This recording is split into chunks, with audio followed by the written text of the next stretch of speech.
Bonjour et bienvenue dans cette 13e vidéo pour la spécialisation Covadis, disponible sur la chaîne Cyril Le Topo. Je suis André Borla et aujourd'hui nous allons voir comment réaliser des divisions de surface.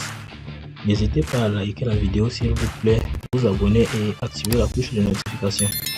Alors, pour tous ceux ayant des préoccupations sur le contenu de nos formations ou pour ceux désireux de participer à des ateliers de formation, que ce soit en aménagement, en VRD, en projection routière ou un système d'information géographique, n'hésitez pas à vous signaler en commentaire et à contacter le numéro qui s'affiche en bas à l'écran.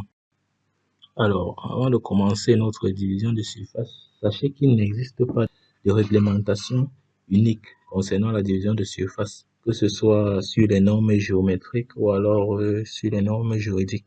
Celles-ci varient d'un état à un autre. Cependant, on note certaines similitudes en ce qui concerne les tracés de modèles urbains. Mais ici, nous nous attarderons sur le modèle rectangulaire. Nous concentrerons plus sur l'aspect géométrique. Alors, notre série de points est déjà chargé, comme nous pouvons le voir là. Nous commencerons par dessiner une polyligne, faisant office d'emprise.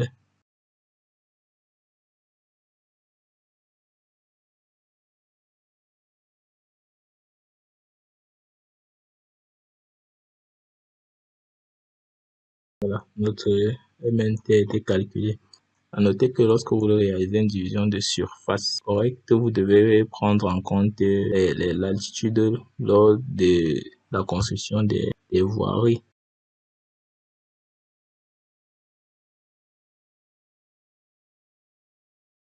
Voilà, 7 mètres d'altitude de 5 ans, dont en réalité ce terrain est relativement plat. Alors, pour commencer par exemple notre lotissement, nous devons nous assurer que les voiries suivent nos courbes de niveau. Voilà, nous avons notre superficie ici qui est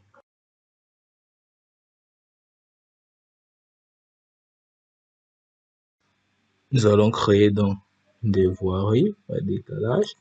Bien, une fois que cela est fait, nous commencerons par effectuer un décalage. Ensuite, pour la réglementation au niveau des tailles de route, elle varie également. Du coup, nous essaierons de prendre pour des routes principales, nous essaierons de prendre 15 mètres.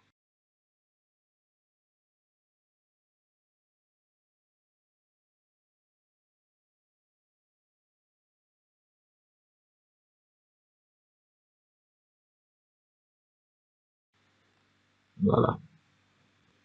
Vous voyez que nous avons déjà deux grands îlots. Nous pouvons répéter ainsi le processus. Nous allons par exemple faire un décalage de, assurons-nous d'abord pour la dimension à ce niveau.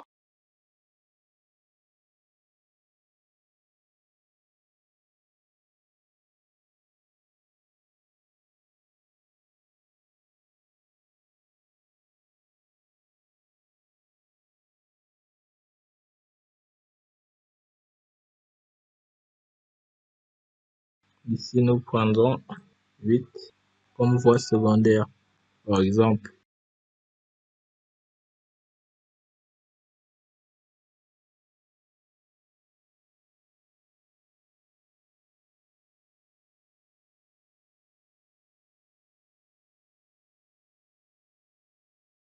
Alors, une fois que cela est fait, nous pouvons maintenant subdiviser nos ensembles en îlots d'habitation. Pour ce faire, nous pouvons les sectionner en fonction de l'usage, par exemple. Donc, vous verrez dans certains documents, on aura des superficies de 300, 400 ou 500 mètres carrés en fonction de la fonction destinée au lot. S'il est par exemple à usage d'habitation, à usage commercial, etc. Donc, une des conditions est que tous les terrains de type non agricole doivent être desservis par une rue. Donc, ici, nous allons commencer. Alors, nous allons commencer à diviser nos lots Nous allons dans Coffre 2D, dans une division et division de surface. Vous voyez là cette fenêtre, vous pouvez choisir le mode de division ici. Donc, vous divisez parallèlement à un contour ou alors parallèle à une direction quelconque.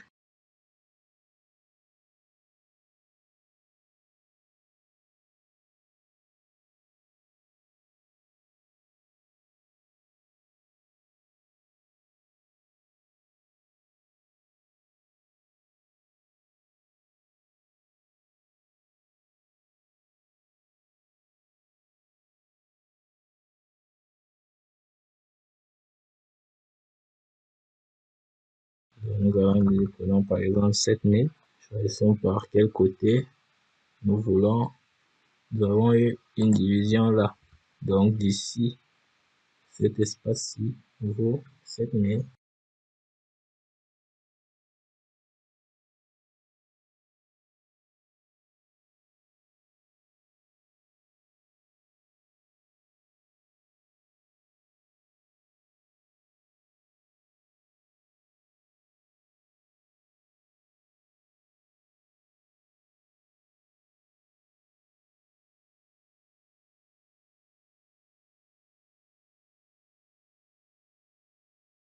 Cette fois-ci, en partant de ce côté, vous voyez, on a une nouvelle division là.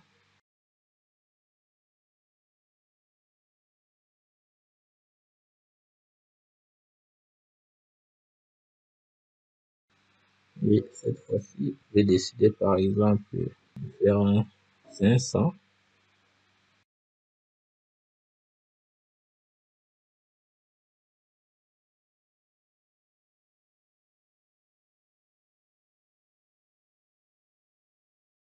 On a ici silo.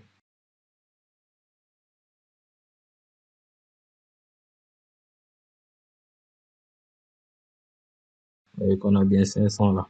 Maintenant, comme je l'ai dit plus tôt, nous allons nous assurer que chaque îlot à usage non agricole doit être desservi par une rue.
Alors, pour ce qui est, par exemple, vous voyez que là, nous avons nos voies, mais en réalité, on ne respecte pas encore les critères à ce niveau, au niveau des intersections entre les voies. Certaines conditions sont nécessaires, notamment, nous devons créer des triangles de visibilité ici et là.